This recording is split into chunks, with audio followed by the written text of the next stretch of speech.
katika mwaka huu wa 2026 ni mwaka ambao tunatakiwa tukafanye kazi kwa juhudi kubwa sana ili kusudi kuweza kurekebisha yale ambayo hatukuweza kufanya vizuri katika mwaka 2025.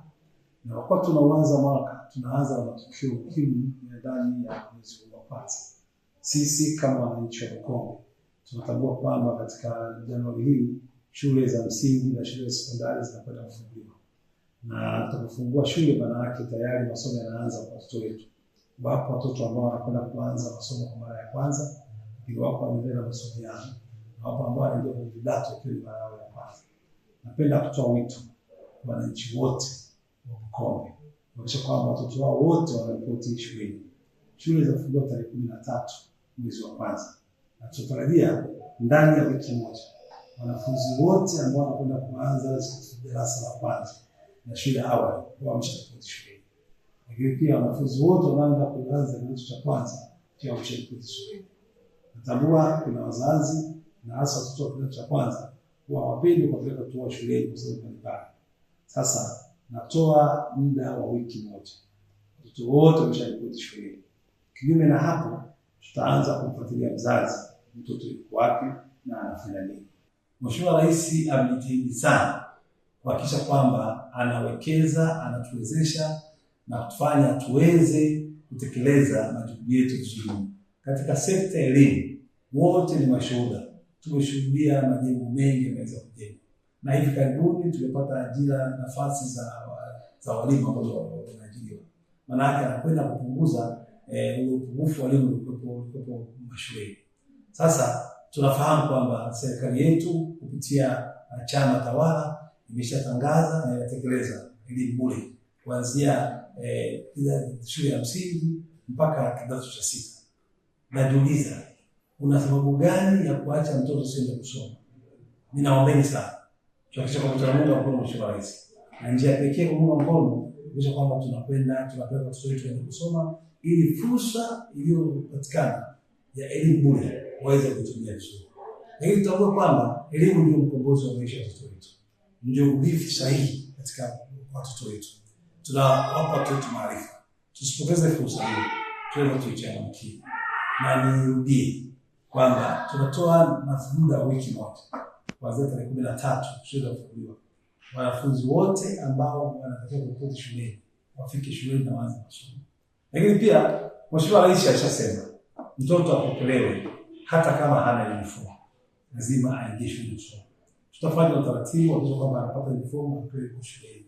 Lakini lazima aingie asome ili aweze kuwa na wenzake katika vipindi ambavyo vinavyoendelea. Nashukuru sana watu wa Bukombe, watu wema. Natambua kwamba ninyi ni wasikivu na hakika haya yataendelea kutekeleza kwa vitendo. Wote ni mashuhuda. Tunakwenda kushuhudia utendaji kazi wa awamu ya serikali awamu ya 6 kipindi cha pili ambapo tayari Mheshimiwa Rais yuko madarakani. Na mtakumbuka Mheshimiwa Rais alitoa ahadi zake ndani ya siku 100 ni kutekeleza. Na sehemu kubwa sana katika sekta ya afya. Elimu ya afya, elimu ya afya, bima ya afya kwa wote. Swala bima ya afya kwa jamii kwa wote ni kipaumbele cha kwanza ndani ya siku 100. Na sisi kama wananchi wa Bukombe tushajipanga na kutekeleza kwa kuanza kutoa elimu, na tumeanza katika timu ya wataalamu na watu na viongozi mbalimbali ambao watakuwa na uhamasishaji wa programu hiyo ya bima ya afya kwa jamii. Lakini pia tunakwenda kutoa elimu kwa wananchi wote. Tunahakika kwamba mpaka Mheshimiwa Rais atakapozindua bima hii hizo kutoka rasmi, Bukombe itakuwa tayari tunaelewa kutosha. Lakini sio hivyo tu, tumeshuhudia wote. Mheshimiwa Rais akasema hata siku 100 kuhakikisha kwamba ana watu wote ambao wameshindwa kulipa gharama za matibabu hospitalini na ambao bahati mbaya wameondokewa na watu wao kama wamefariki. Mali yao haizuii hospitalini. Naomba nitoe taarifa. Katika utekelezaji wake tayari ndani ya wilaya ya Bukombe tuna maiti au bili ya watu 24 ambayo tumeiachia kupitia maelekezo na matamko ya Mheshimiwa Rais tokea ameingia madarakani. Lakini sio hivyo tu. Tutambue serikali hii ni endelevu. Tumeanza nyuma na itakwenda na Mheshimiwa Rais yuko madarakani mpaka 2030. Japo ipo mipango ambayo imetekelezwa katika bajeti ya mwaka 2025-26. Na tumepata fedha nyingi katika miradi mbalimbali.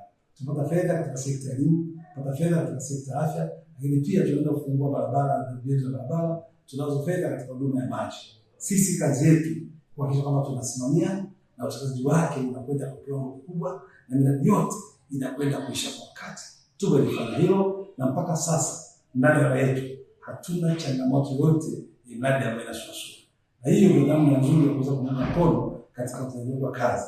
Ili siku ya mambo zake zikiisha, basi anakuwa ana jambo ambalo wananchi wanampongeza na kumvunia kwamba yapo mambo ambayo yanatekeleza ndani ya muda mfupi. Wito wangu kwa wananchi wote, miradi hii ni ya kweli. Miradi hii ni ya kweli kwa sababu serikali inajenga kwa fedha ambazo zitokana na kodi ya wananchi wenyewe. Kama miradi ni ya kwetu, maana yake lazima tuiangalie, tuithamini, tuitunze, tuijali. Na sisi tuwe walinzi wa kwanza miradi yote inayotekelezwa. Na tunapobaini kuna mtu yote anafanya hujuma yote za kuweza kuhujumu miradi hii, tuwe mstari wa mbele kuweza kumtaja au hata kuweza kuchukua hatua za kuzuia ili kusudi uhalifu usitokee. Tujue miradi hii ni kwa ajili yetu sisi, kwa ajili ya watoto wetu na kwa ajili ya kizazi kijacho. Miradi hii ndio njia pekee ya kufungua fursa za maendeleo katika siku za usoni.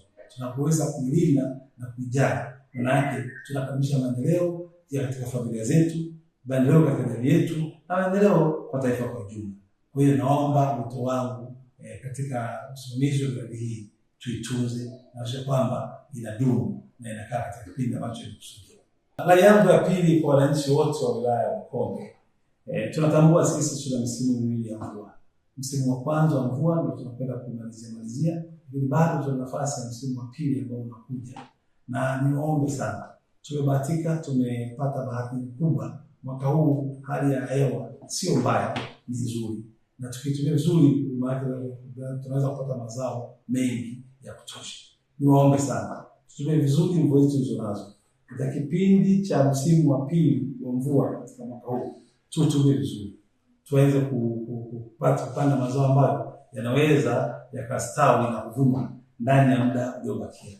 Lakini tujitahidi kwenda kwenye kilimo cha kisasa, matumizi ya pembejeo na mbegu zenye ambazo zimepitishwa na wataalamu wetu, ili tuweze kuongeza tija katika uzalishaji kwenye sekta ya kilimo. Niwaombe sana ndugu zangu, tuweze kuchangamkia hilo. Lakini pia nitoe wito kwa wenzetu ambao ni wafugaji. Nafahamu ndani ya yetu ipo changamoto kubwa sana ya maeneo ya ufugaji. Katika wilaya nzima ya Bukombe, 80% ni hifadhi. 20% pekee yake ndio eneo ambalo wanaweza kutumia. Kwa maana hiyo, utaona kwamba hatuna maeneo ya malisho kwa mifugo. Serikali imekwisha anzisha kilimo cha malisho ya mifugo, ambapo unaweza ukalima eka moja ikaweza kulisha mpaka ng'ombe 40. Naomba ndugu zangu wafugaji, tubadilike. Tusianze kuwa tunachunga ovyo ovyo, tunaingia kwenye bonde kupeleka ng'ombe kwenye hifadhi. Tuanze kumiliki maeneo kwa ajili ya malisho, na pia tuanze kulima nyasi ambazo ni kwa ajili ya malisho ya mifugo yetu. Tukifanya hivyo, moja, tutaongeza thamani ya mifugo yetu, lakini pili, tutaondoa migogoro ya malisho ya kulishia kwenye mashamba ya watu au kuingia kwenye hifadhi, na hivyo tutarudisha amani na utulivu ndani ya nchi yetu.